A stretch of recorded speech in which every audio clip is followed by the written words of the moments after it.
Hello po, ngayon po ay meron po tayo ditong tokwa, itlog, kamatis, dalawang klase ng mushroom, cauliflower at dahon ng sibuyas.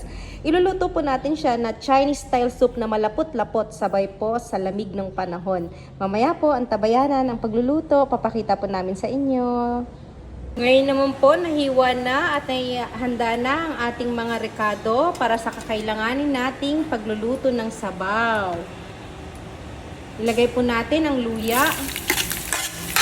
Yan na po ang ating mga luya, ilagay na natin ang ating kamatis. Pag nakita na po natin na tunaw ng ating mga kamatis, maglalagay na po tayo ng tubig.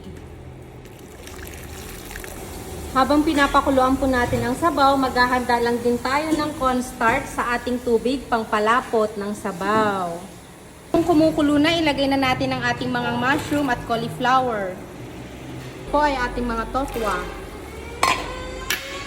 Ang ating pampalapot.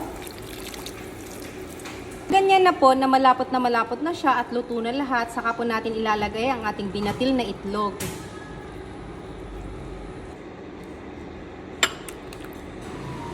Ayan, salamat po sa panonood ng ating mushroom soup. Ito po ay malapot na malapot, masarap na masarap at bagay na bagay sa taglamig. Salamat po for watching. Laging magpasalamat sa taas.